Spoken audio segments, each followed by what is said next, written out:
In this video, you'll get to watch while I process a couple of rolls of film, so you'll get to see my entire process from start to finish. In the developing tank here, I've got 2 rolls of Ilford HP5 35mm film, which I've loaded on the reels already. One of my other videos shows the step-by-step on how to load the metal film developing reels.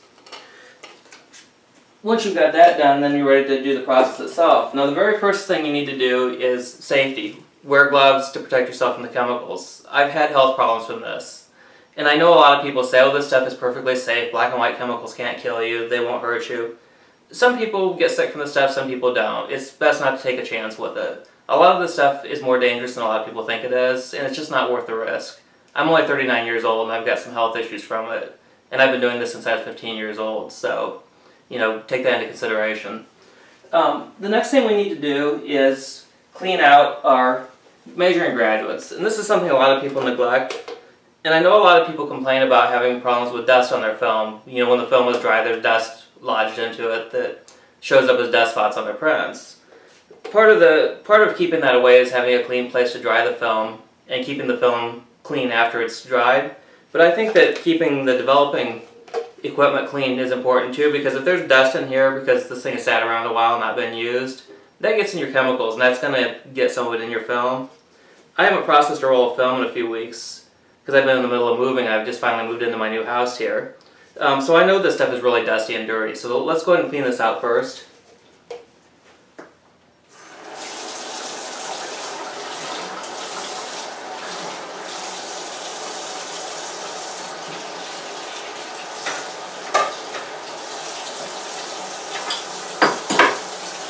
I'm going to rinse off the outside and the inside of the film developing, or the developer measuring graduate.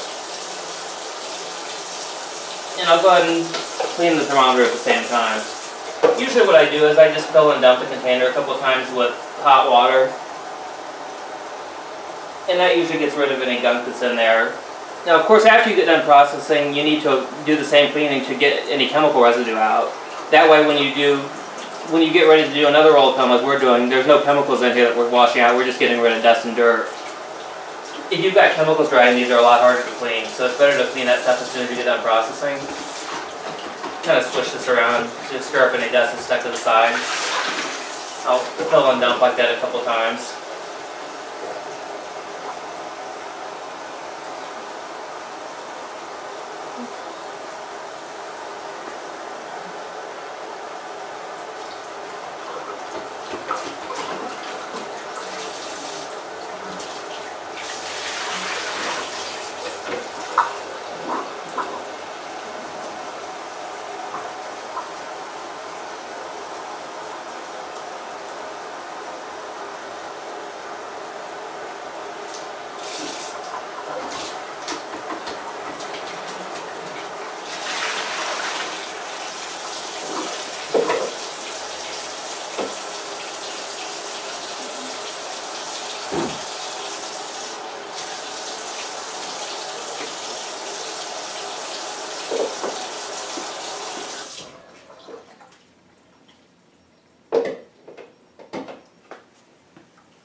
Now this graduate I just washed, this is going to be for a developer, and I do all my developing, I mix all my chemicals with distilled water. Water quality can vary in different places, especially if you have hard water, and that can affect how the chemicals work.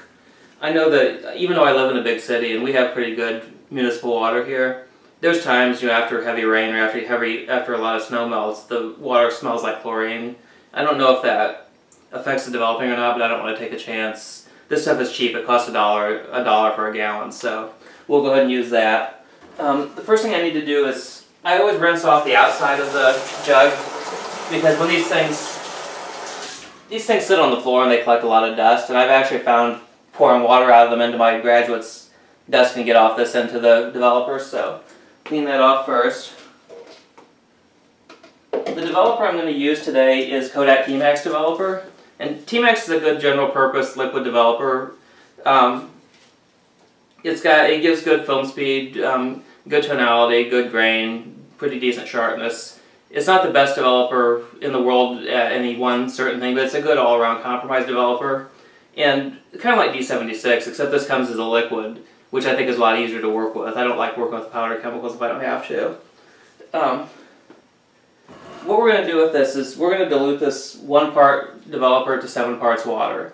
And that's different than the normal. For this, Kodak's normal recommendation is to dilute it 1 to 4. I like to do the 1 to 7 developing because I think it gives a little bit nicer highlight gradation, and it also, this developer is a pretty powerful developer. You don't really need that high of a concentration to develop the film. Some films don't work well when diluted, or some developers that just don't work as well when diluted, but Tmax is a good developer that works well for that. It also helps reduce the cost of it. This stuff's expensive. It's $20 for a bottle of it, so if we can extend out the amount of it you get out of the bottle, that's good too. Although I don't like to compromise quality just to save money. I wouldn't do this if I didn't think it gave good results. The developing tank I have here, this is a 4-reel size tank, but I'm only doing 2 in it.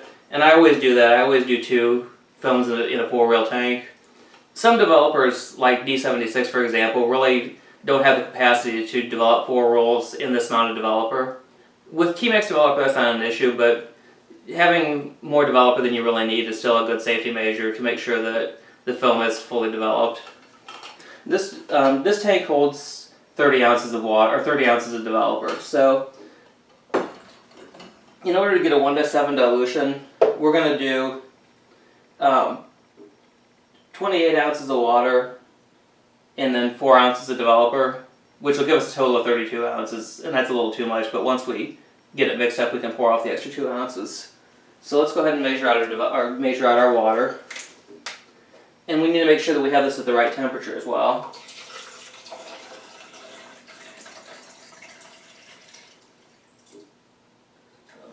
Check the thermometer here and see what we're going to get.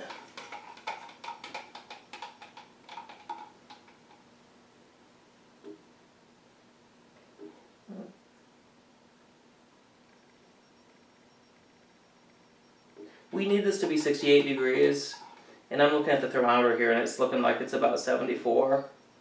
So, if we can see that real well on here, but it's, yeah, I don't think that shows up well. Trust me, it's too hot. So what we need to do is take some cold water and put it in there to cool the temperature down. Once we have the water at the right temperature, then we'll adjust the amount that's in there to make sure we have the actual 28 ounces we need.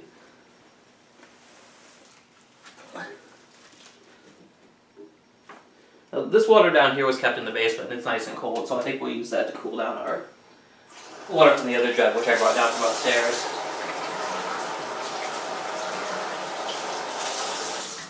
As with the other one, I rinse it off with water first before using it.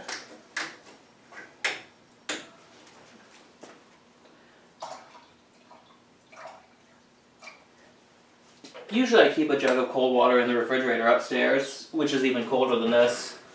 And I'm too lazy to walk up there and get it right now, so I'm going to see if I can make it work with this basement water. We're down to 72, we're getting close.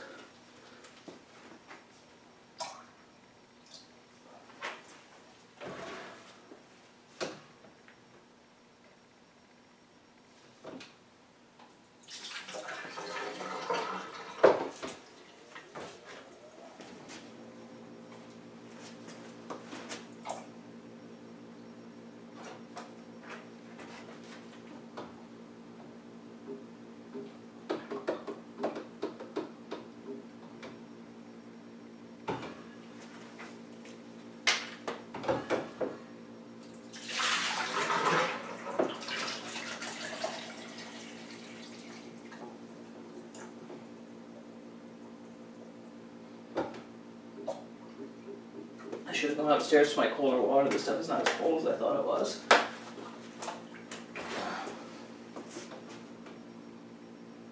Okay, we're perfect now. This is, let me stir it up and make sure that it's correct once everything gets mixed together, but I think this is what we want.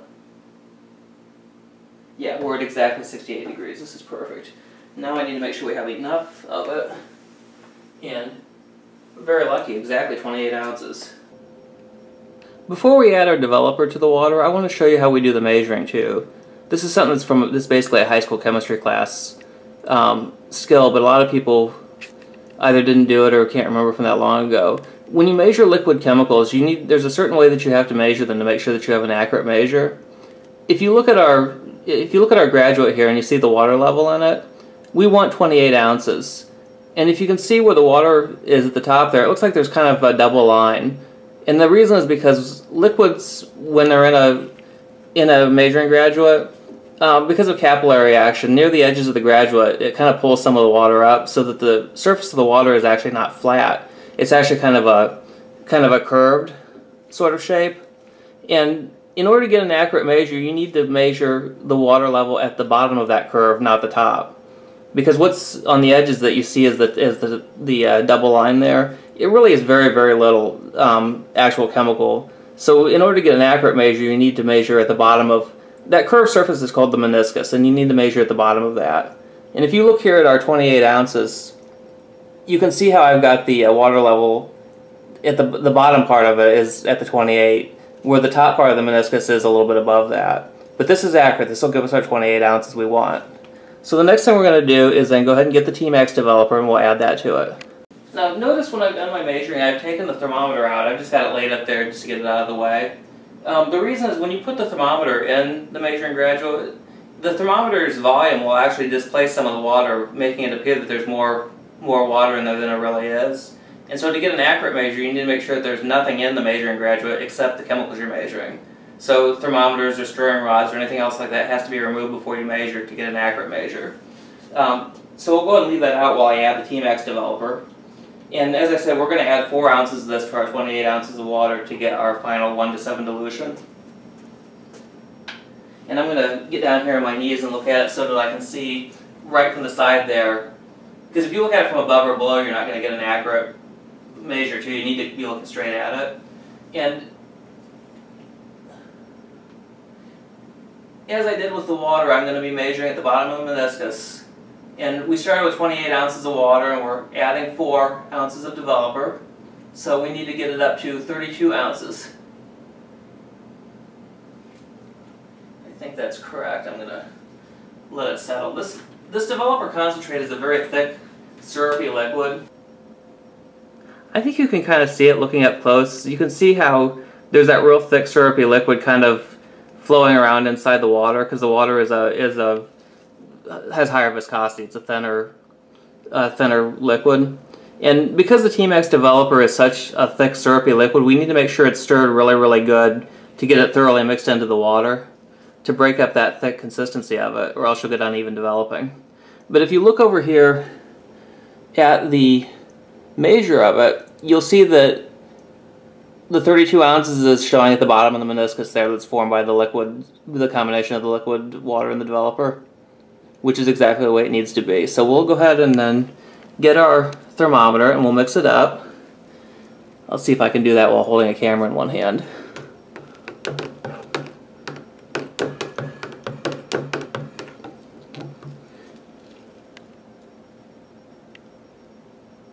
Some of that syrupy appearance is starting to break up there.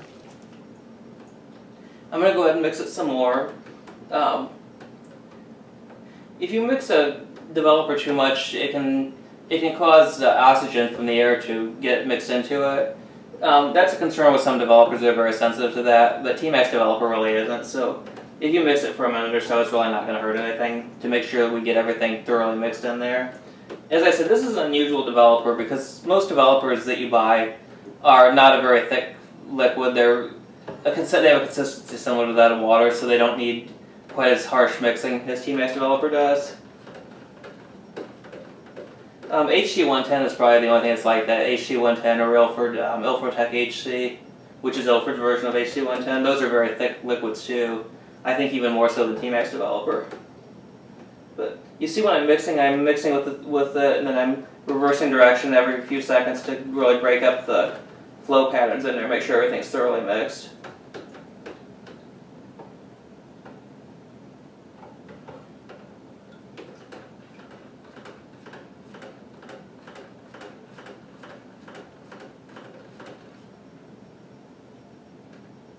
I think that's good. I'm checking the thermometer again to make sure we're still at 68 degrees. Adding the developer to the water can sometimes change the temperature if the developer is it a different temperature than the water? And that's not really an issue so much now because the room temperature in here is pretty close to 68 degrees. But if you've had the developer stored somewhere else, or if you're developing at a temperature that's a lot different, like let's say I was going to develop at 75 degrees, the developer being stored down here at around 68 would lower the temperature of the water when I mixed it in. But we didn't have to worry about that now. We're still where we need to be. Now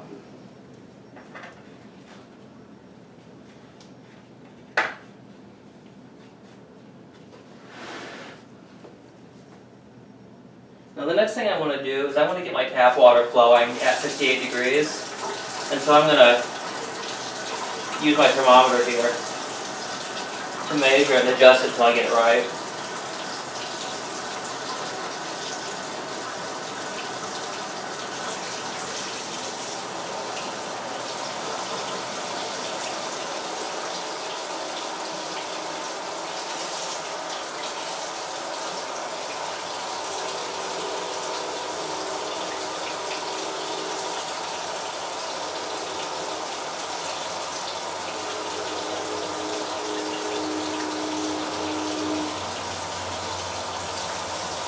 Went too far, now we're going below 68.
Okay, perfect. Now the reason I'm doing this, there's two reasons. One is that all your chemicals need to be the same temperature when you're processing. If you have a big temperature variation between your developer and your rinse water and your fixer, you can get reticulation, which is a defect in the film caused by rapid temperature changes that makes the emulsion actually wrinkle or crack.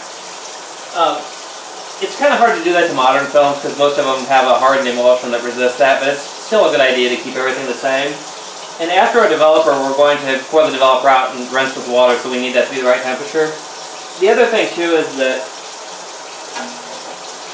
my development tank was upstairs where the temperature's a lot higher than here earlier because I loaded the film in there. So what I want to do is I want to run some water over the outside of it to cool the metal down to 68 degrees, the same temperature as our developer. Because if you put the developer into a hot tank, it's going to raise the temperature of the developer.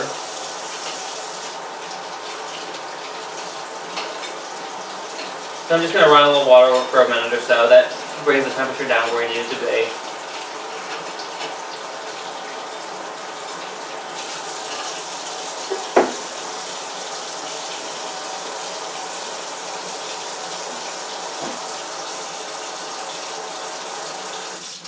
Okay, we're ready to get started now. The developing time we're going to use is 9 3/4 minutes for this particular film and developer combination. You can see back in the corner there I've got my big timer. What I'll do is I'm going to pour the developer in, start the timer, and then start agitating the film. And I have a video on film agitation that shows in greater detail exactly how I agitate and why I do it the way I do, but you'll be able to watch it here as well. I've got the developer here. I poured off the extra couple ounces we had to give us our 30 ounces we need for this developing tank. If I use the full 32 ounces that our measurement gave us, somewhat would overflow on the top of the tank because the tank isn't quite big enough to hold that much. And we don't want that because that's messy. You don't want developer spilled out all over because it gives you a danger that you could splash it in your eyes or get it in your skin that way. Something else I do also for safety is that these developing tanks almost always leak. None of them are totally watertight, unfortunately. And so what I do is I take a paper towel and fold it over like this. And after I pour the developer in, I put it on top of the tank like this when I'm doing my agitation so that when chemicals leak out, they don't fly in my face. So now we've got that ready, let's go ahead and pour a developer in. These developing tanks are made so that the developer can be poured in through the little cap there without light getting in. So we pour the developer in the little hole here and then put the little cap over it. The big lid here protects the film from light. We don't take that out until we're done with the process. Now these things are kind of tricky to pour the developer into because you have that small hole and it's a very narrow passage that the developer has to go through to get in there, because it's like almost like a little labyrinth that the developer has to move through in order to keep light from going in with it. And so you can't pour it in too fast or it'll overflow. But if you pour it in too slowly, you can get uneven developing. So the trick is to pour it in as fast as you can without causing the developer to overflow.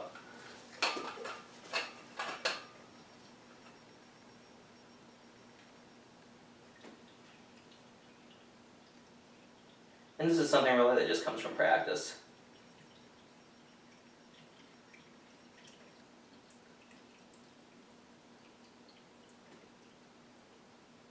Okay, roll in, put the lid on, set the timer, and then start agitating. I hit it on my hand to start with to dislodge air bubbles.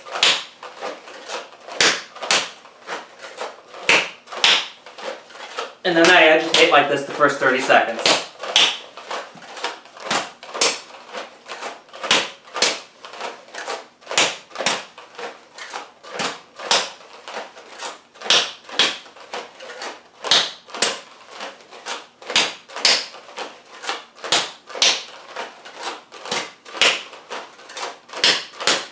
Then I hit it on my hand a few more times to dislodge any air bubbles at the end, because agitating causes air bubbles sometimes to form in the developer. If you noticed on the timer, I actually agitated for when the needle got to the 35-second place, and the reason is because it took about 5 seconds to put the lid on and get started. So I lost that much agitating time. I needed to make sure I got the full 30 seconds. Now every 30 seconds, and we can see the hands going back up to the 0 again, I agitate 2 times like that. And we're going to do this. Move this over here so you can see the timer. We're going to do this every 30 seconds through the rest of the developing time.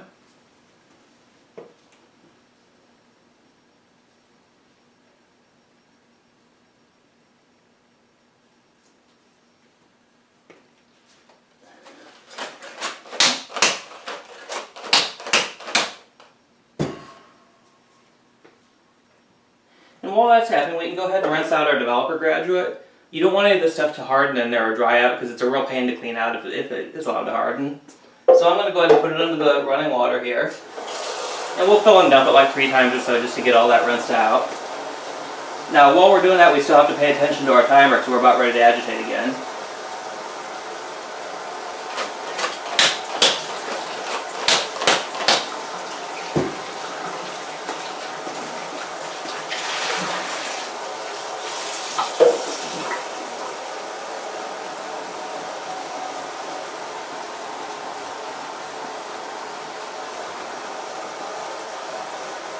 So keep an eye on that timer. I got about 5 seconds left.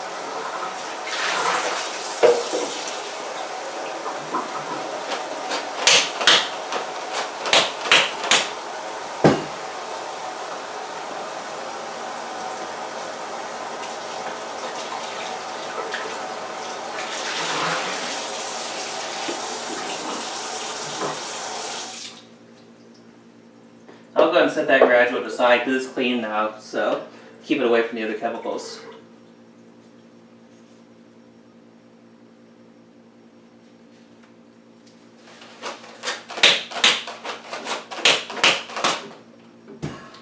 Notice that each time after I finish both agitation sequences, I hit it on my hand a couple of times to get those air bubbles out. If you have air bubbles that stay stuck to the film during the developing, if they're stuck to the base side of the film, it really doesn't hurt anything. But if they're stuck to the emulsion side, you'll actually see little dots on the picture where the air bubbles had kept the developer from working. And so this is very important.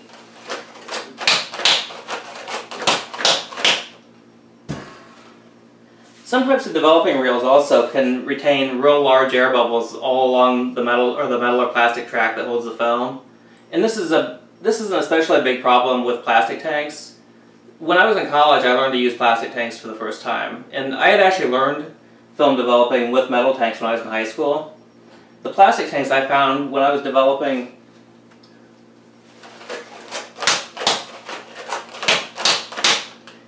When I was developing 120 size film in the plastic reels, I would have an air bubble all along both sides or both edges of the film, a huge air bubble that would go all the way along both edges of almost every picture on the roll. And it seemed like that no matter how hard I agitated or how hard I pounded the tanks, I just couldn't seem to get rid of it. And I eventually gave up on them and went back to using the metal tanks because I never had that problem with them.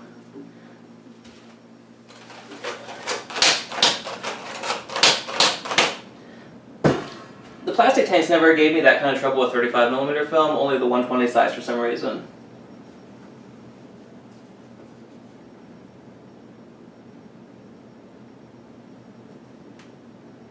We have about 5 more minutes left. I'm going to go ahead and cut off the video and skip ahead to when we get close to the end so you don't have to stand here and be bored.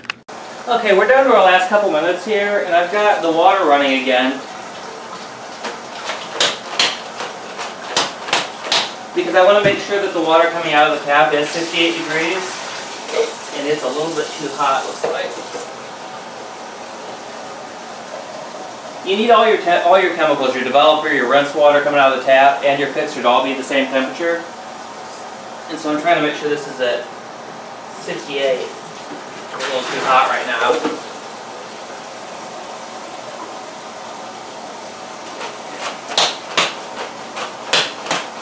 Now I'm about to pour this out because our developing time was 9 minutes and 45 seconds, and we only have about 5 seconds left, so.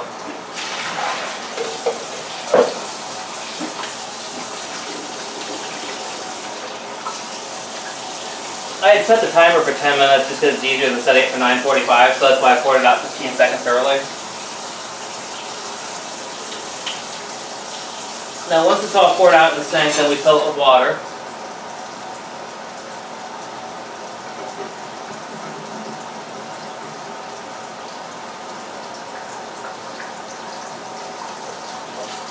Wait till it starts overflowing like that.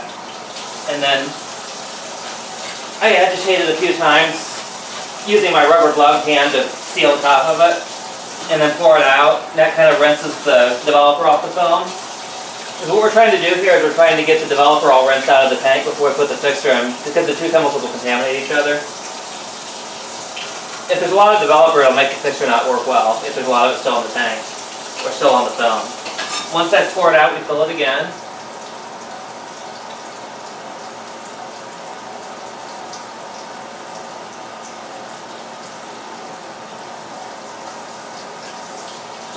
Let it overflow. This time I just pour it straight out.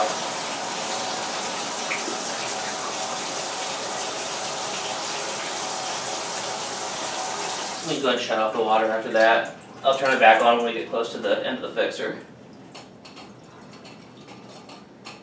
And make sure all the water's out of there. Then the next thing we do is pour in the fixer, which I already had prepared. And we do this the same as the developer. Try to pour it in slowly enough not to overflow, but fast enough that it fills the tank quickly.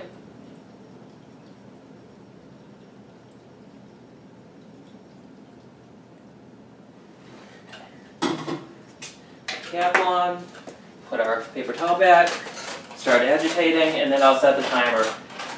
This is 5 minutes. Now the fixer time is not real precise. It doesn't have to be absolutely perfect the way developer does. That's why I went ahead and started agitating before I set the developer time, or before I set the fixing time. And you'll notice when I'm agitating this, I'm not doing the hitting it on my hand thing like I did with the developer. That's not necessary with the fixer. The air bubbles aren't a concern with that. And so that saves my hand the pain of hitting a metal tank on it every 30 seconds. Now I'm going to do the agitation for the first minute on the fixer. You can actually agitate continuously with fixer, it won't hurt anything. With developer, the amount of agitation you give affects things like grain and contrast. More agitation means more contrast and more grain. with fixer, agitation doesn't affect anything. The instructions for fixer always say to agitate like the first 30 seconds or first minute, and then every 30 seconds through the rest of the time. That's mostly for your convenience, so you don't wear your arms out standing here doing it for a full 5 minutes, but you can agitate continuously if you want it, really. It's just not, it's not something that has to be exact. I've been actually doing it for more than a minute because I haven't paid attention, so I'll go ahead and set it down there. Every 30 seconds you want to pick it up and agitate it for about 5 seconds. 5 to 10 seconds. Actually, I usually do it for 10 seconds every 30 seconds. I just watch my timer. When it's been about that amount of time, I set it back down again. Like I said, this doesn't have to be exact. This isn't like developing where the agitation has a real effect on the process. Now, of course, you don't want to do no agitation because then the fixing won't happen completely. You have to have agitation. It's just that the amount of it doesn't have to be an exact, precise scientific amount.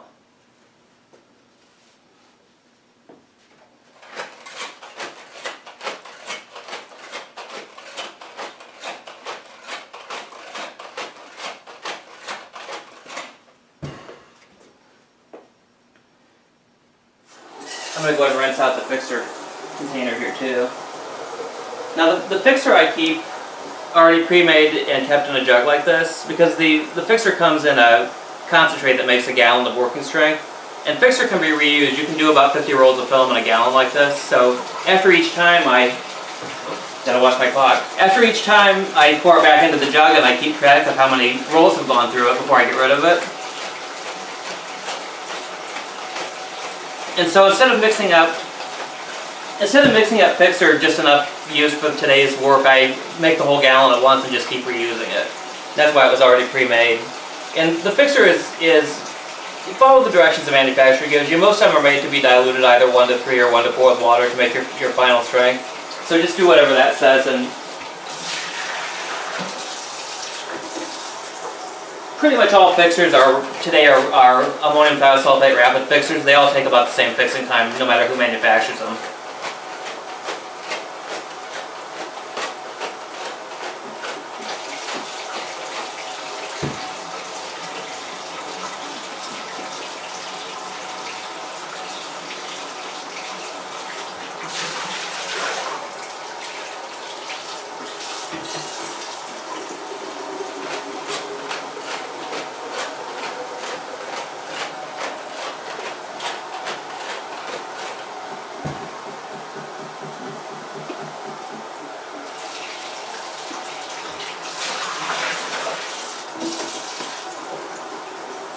Now my timer says we only have about a minute left in our fixing, so what I'm going to do after I agitate this time is I'm going to use my thermometer and check my temperature of the water coming out of the tap because it needs to be 68 degrees for our final wash.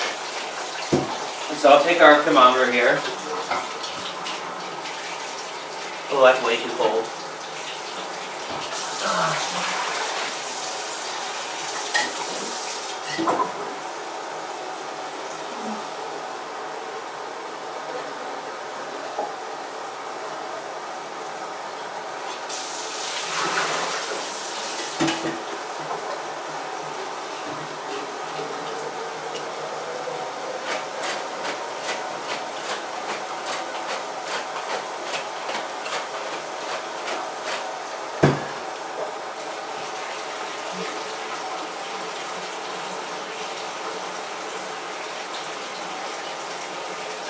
I'm a little bit too hot. I'm at 70 degrees now. It can be a real pain getting the water temperature just right, especially with this sort of faucet that doesn't have hot and cold separate controls. My timer says my fixing time is up, but I'm not going to pour it out right yet because I need to get my water correct for the wash after the fixer's done. And you don't want to pour the fixer out and leave the film sitting there getting dry before you put the water in. Fixing time is not something that has to be exact like developing. If it stays in another minute or so, it's not going to hurt anything. With developer, of course, you would never want to do that. Even if you left it another 30 seconds, you'd see a difference in your pictures. But fixer's not exact like that, so we can leave it sit there a little extra time.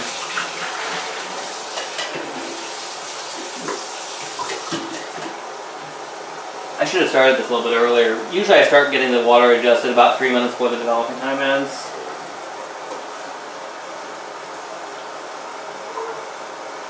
Okay, finally we're there. Now, when we pour this out, we're not going to pour it down the drain because, like I said, we reuse the fixer.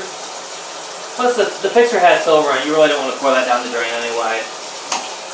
So I'm going to pour it back in the jug here.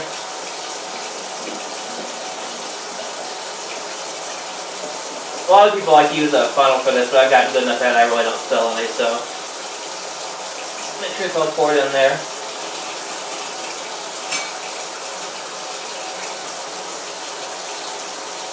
I would rinse the jug off with water, make sure the mixer's filled on it, doesn't stay on the outside of it. Then I fill the developing tank with water.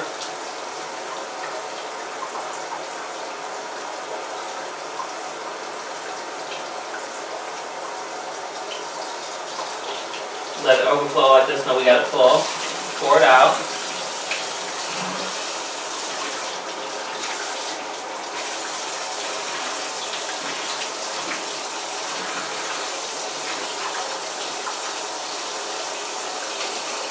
And we'll fill it back up again.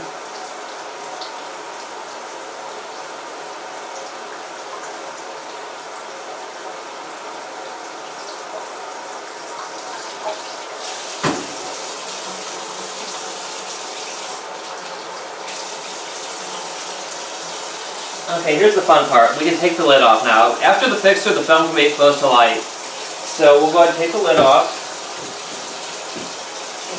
Careful not to spill it on yourself. Take out I've used empty reels as spacers to fill the rest of the tank. Alright. Take a look at one of these and see what we got.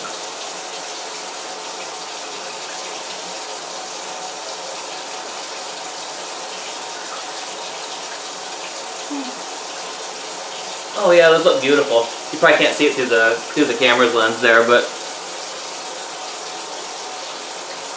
I'll show them to you on a light table after we get them dried. So I can't resist. I always have to pull them out and look at a few frames just to make sure I got something good before I finish the washing.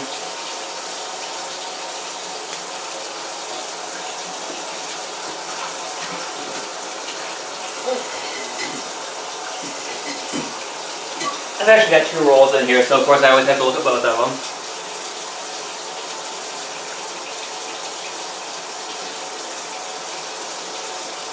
Oh yeah, that looks good too.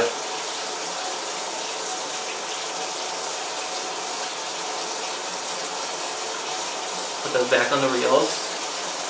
Back in here.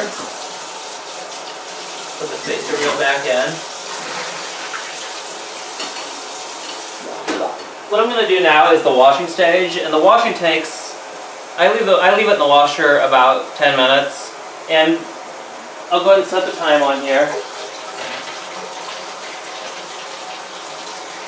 Some films I give longer washing time to, like the Kodak Tmax films have that purple dye in them. It takes about 20 minutes to wash all that out. So I've got my timer going.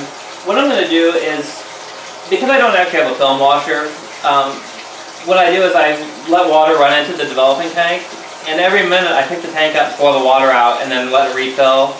That way you get a change of water, get the contaminated water out, and get new water in. And that actually works really well. If I had a proper film washer, it'd be a lot easier. I could just put it in there, leave it, forget it for the time, and then come back and take it out. And the problem is nobody makes them anymore. I've been trying to find a good film washer on eBay, and most of the ones I see there are either tore up really bad or badly covered in corrosion because people didn't keep them clean, or they're just outrageously priced. So I'm tight-fisted with money, and I want something that works, so I just go ahead and do this. I'm willing to put the work into it.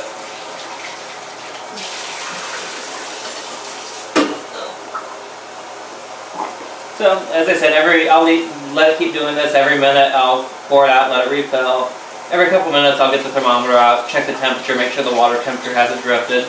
I do this work late at night, and that usually keeps the water temperature pretty consistent. During the day, when you got other people in the house using water and whatever, that can cause your temperatures to fluctuate. So, usually doing it at night like this, my son's going to bed, it's just him and I here, so the water's going to stay pretty consistent, I think.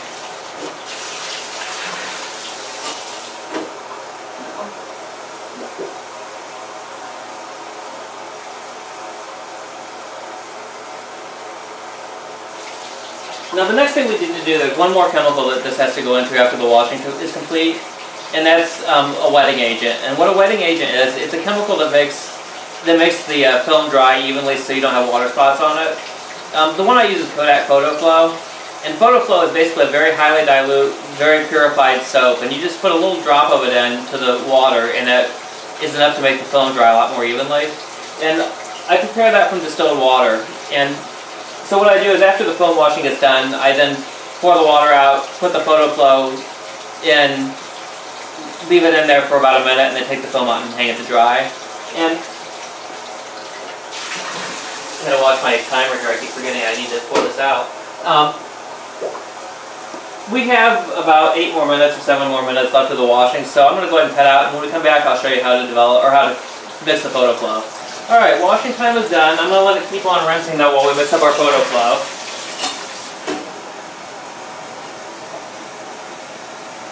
The Photoflow comes in a little bottle here. It's very highly concentrated, so we don't use a whole lot of it. The first thing I'm going to do is get the water ready, because we're going to dilute this into distilled water. And the water needs to be the same temperature as our rinse was, 68 degrees.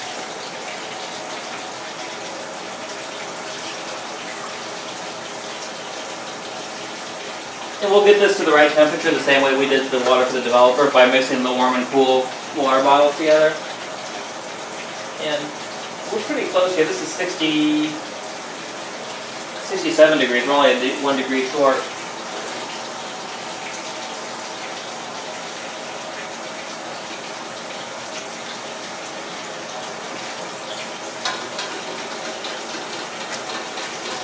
Whenever I mix the two temperatures of water together, I mix them up thoroughly too to make sure that the temperature is going to be accurately read. It's still a little low though.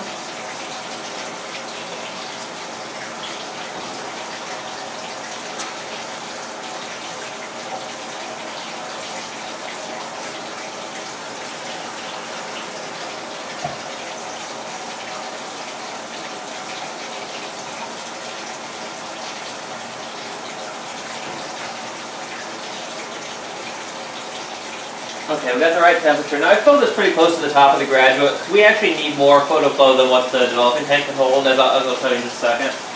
Let's go ahead and mix up our Photoflow. The Photoflow can be measured using its little cap. And if you look inside the cap, I don't know if this shows well on the video camera, but there's little screw threads in there that hold it in place on the bottle. You want to fill the cap up to the top of the first set of threads. And that's all you need. And you put that into a little over a liter of water that I've got in this graduate.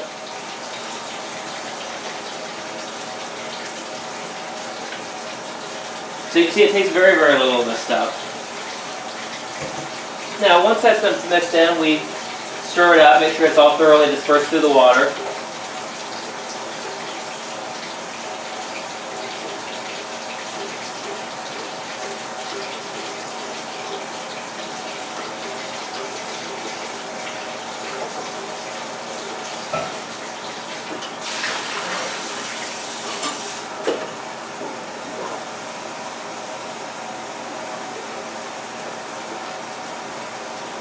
Once that's done, we'll take the thermometer out.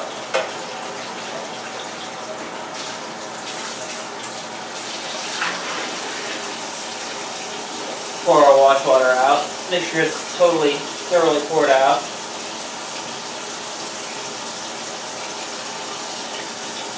Shut our water off, we don't need that anymore.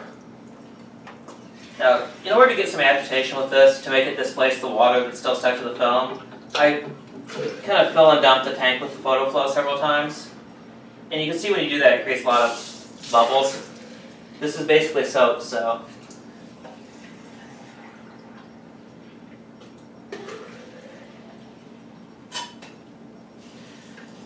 What I'll do with it is, after I finish filling and dumping it to agitate, I'm just going to let it overflow and kind of knock all those bubbles off the top. And then kind of decant off the ones that still remain up there. Now what we're going to do is we're going to let this sit here for about 30 seconds. It takes about a minute for the Photoflow, but because I've been filling and dumping the tank for 30 seconds or so, I figure we'll give it another 30 seconds just to sit there. Once that's finished, it's ready then for us to hang the film up.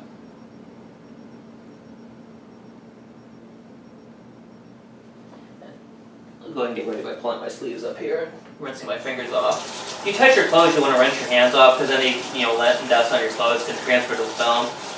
You need your hands to be really clean when you're doing this. We'll take out the empty reels here. We don't need those in anymore. The way I've done this is I put one empty reel at the bottom, the 2 reels with film in the middle, and then one empty reel on top. So we're to our first actual film reel here. And once I've taken this out, now the time of the photo flow doesn't have to be an exact amount. The other one that stays in there for a couple minutes while I'm hanging the first one, it's not going to hurt anything. After you take it out, kind of shake it with your hands, get any excess water shook off the film. And then we're ready to go and hang it up to dry. And we need for that another clip to weight the bottom of it. Okay, over here is my drying facility, made by stringing a wire between 2 Bogan auto-pull background stands. What we're going to do is take the film off the reel and just pull a couple inches off and get it stuck into one of these clips that's hanging on the line up here. I squeeze the clips all the way through so they puncture the film, so you want to make sure this is on an area where there's no image. And then slowly unreel the rest of the film. Be careful not to drop the reel because these reels are expensive, and if you drop them, they bend and they don't work anymore. They're almost impossible to load if you drop one and bent one of them. So it's important to take good care of your reels. If you care for your reels, well, they'll last a lifetime. I've got some that are over 40 years old that are still good. Obviously I didn't buy them new because I'm only 39, but I've bought some used that were still in great condition because they've been taken care of by their previous owners and by me.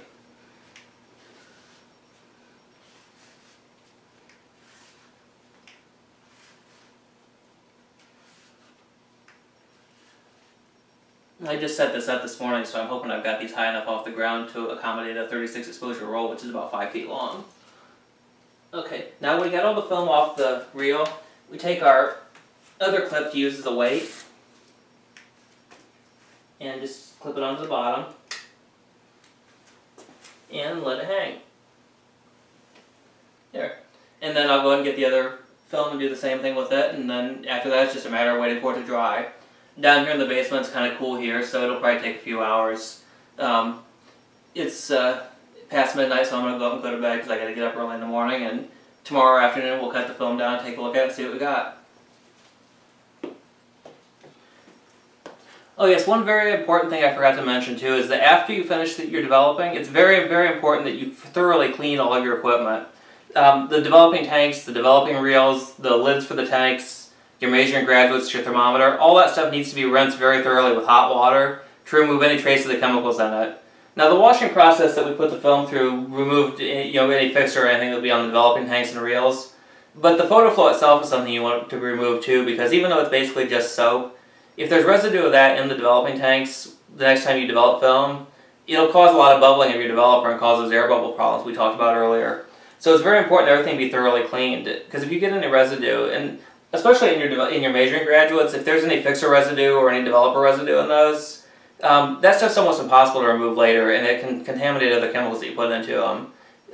So it's very important that after you get done to immediately clean everything. If you do that, then the next time you need to work, everything will be clean and ready to go. All you need to do is just rinse it out to get dust out of it, like I did at the beginning here earlier. It makes your work a lot easier, it makes your job a lot easier if you maintain good cleanliness in your darkroom.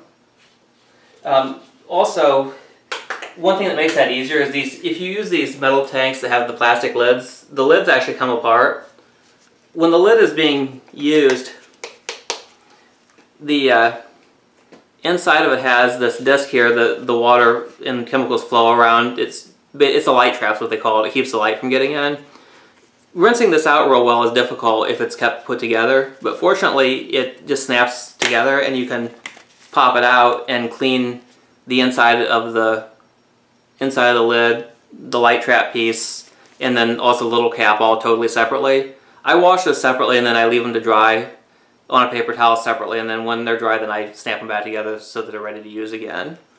When I was in high school we used these tanks and the students never cleaned them right. Of course this was over 20 years ago because I graduated in '94, but they were always crusted up with fixer all over the insides and such, and that's not good. So if you take the things apart and rinse them real thoroughly, you're going to have developing tanks are a lot cleaner and a lot better to work with.